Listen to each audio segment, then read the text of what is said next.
I'm Jeremy Tiggs, day 191 of reading.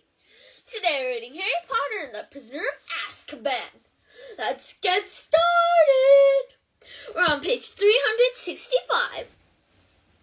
Enough of this, said Lupin, and there was a steely note in his voice Harry had never heard before.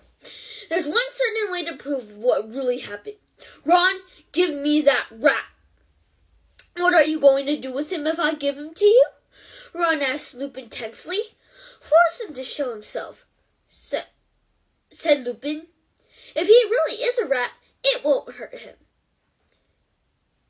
Ron hesitated. Then, at long last, he held out Scabbers and Lupin took him. Scabbers began to squeak without stopping, twisting and turning, his tiny black eyes bulging in his head. Ready, Cyrus? Said Lupin. Buck had already retrieved Snape's wand from the bed. He approached Lupin and the struggling rat, and his wet eyes suddenly seemed to be burning in his face. Together? He said quietly. I think so, said Lupin, holding Scabbers tightly in one hand and his wand in the other. On the count of 3. 1, 2, 3! A flash of blue-white light erupted from both wands. For a moment, Scabbers was frozen in midair, his small gray form twisting madly. Ron yelled. The rat fell and hit the floor. There was another blinding flash of light, and then it was like watching a speeded-up film of a growing tree. A head was shooting upward from the ground. Limbs were sprouting. A moment later, a man was standing where Scabbers had been, cringing and wringing his hands. Crookshanks was spitting and snarling on the bed. The hair on his back was standing up. He was a very short man, hardly taller than Harry and Hermione. His thin, colorless hair was unkempt, and there was a large bald patch on top. He had the shrunken appearance of a plump man who has lost a lot of weight in a short time. His skin looked grubby, almost like Scabbers' fur, and something of the rat lingered around his pointed nose and his very small, watery eyes. He looked around at them, his breathing fast and shallow. Harry saw his eyes dart to the door and back again. Well, hello, Peter, said Lupin pleasantly, as the rats frequently erupted into old school friends around him. Long time no see. Cyrus, Remus, even Pettigrew's voice was squeaky. Again, his eyes darted toward the door. My friends, my old friends. Black's wand arm rose, but Lupin seized him around the waist, gave him a warning look, then turned again to Pettigrew, his voice light and casual. We've been having a little chat, Peter, about what happened the night Lily and James died. You might have missed the finer points while you were squeaking around down there on the bed. Remus, gasped Pettigrew, said, and Harry could see beads of sweat breaking out over his pasty face. You don't believe him, do you? He tried to kill me, Remus. So we've heard, said Lupin, more coldly. I'd like to clear up two little matters with you.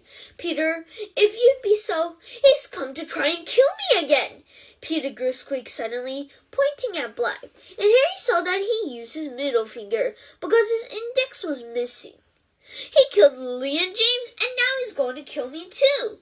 You've got to help me, Remus. Black's face looked more skull-like than ever as he stared at Pettigrew with his phantomless eyes. No one's going to try and kill you until we've sorted a few things out, said Lupin. Sorted things out? Squealed Pettigrew, looking wildly about him once more, eyes taking in the boarded windows and, again, the only door. I knew he'd come after me. I knew he'd be back for me. I've been waiting for this for 12 years. You knew Cyrus was going to break out of Azkaban? Said Lupin, his brow furrowed, when nobody has ever done it before. He's got dark powers the rest of us can only dream of, Pettigrew shouted shrilly. How else did he get out of there? I suppose he who must be not named taught him a few tricks. Black started to laugh. Horrible merciless laugh that filled the whole room. "Voldemort, teach me tricks?" he said. Pettigrew flinched as though Black had brandished a whip at him. "What, scared to hear your old master's name?" said Black. "I don't blame you, Peter. His lot aren't very happy with you, are they?" "Don't know what you mean, Cyrus," muttered Pettigrew, his breathing faster than ever. His whole face was shining with sweat now. "You haven't been hiding from me for 12 years, said Black. "You've been hiding from Voldemort's old supporters." "I heard things in Azkaban, Peter. They all think you're dead, or you'd have to answer to them. I heard them screaming all sorts of things in their sleeps. Sounds like they think the double-crosser double-crossed them. Voldemort went down to the Potters on your information, and Voldemort met his downfall there. And not all Voldemort's supporters ended up in Azkaban, did they? There are still plenty out here, biding their time, pretending they've seen the errors of their ways. If they ever got wind that you were still alive, Peter—" "Don't know what you're talking about," said Pettigrew, again, more shrilly than ever. He wiped his face on his sleeve and looked at Remus. "You don't believe this madness, Remus?"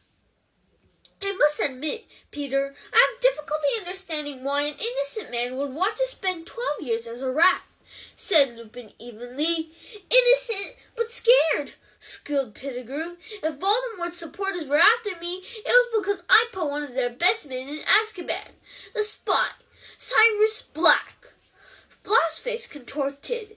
"How dare you?" he growled, sounding suddenly like the bear-sized dog he had been.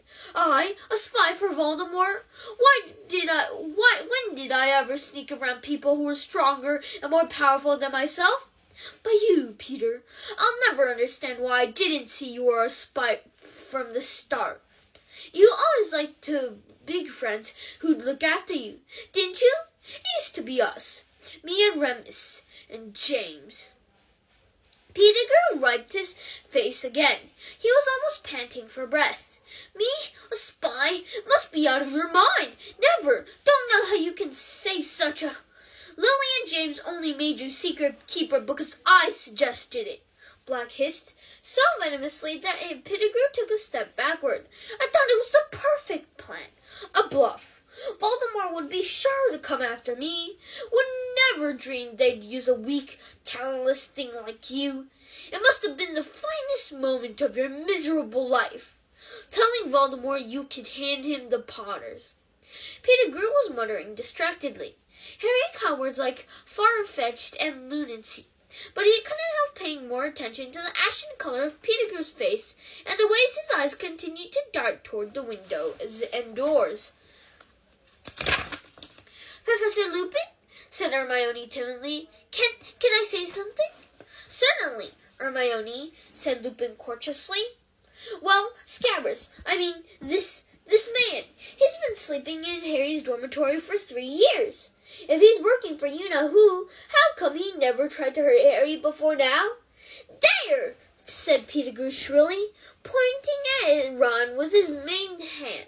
"Thank you. You see, Remus, I have never hurt a hair of Harry's head. Why should I?" "I'll tell you why," said Black. "Because you never did anything for anyone unless you could see what was in it for you. Voldemort's been in hiding for 15 years. They say he's half dead. You weren't about to commit murder right under Albus Dumbledore's nose. For a wreck of a wizard who lost all of his powers, were you? You'd want to be sure he was the biggest bully in the playground before you went back to him, wouldn't you? Why else did you find a wizard family to take you in? Keeping an ear out for news, weren't you, Peter? Just in case your old protector regained strength, and it was safe to rejoin him." Pettigrew opened his mouth and closed it several times. He seemed to have lost the ability to talk. Mr. Black? Cyrus?" said Hermione. Black jumped at being addressed like this and stared at Hermione as though he had never seen anything quite like her. "If you don't mind me asking, how did you get out of Azkaban if you didn't use dark magic?"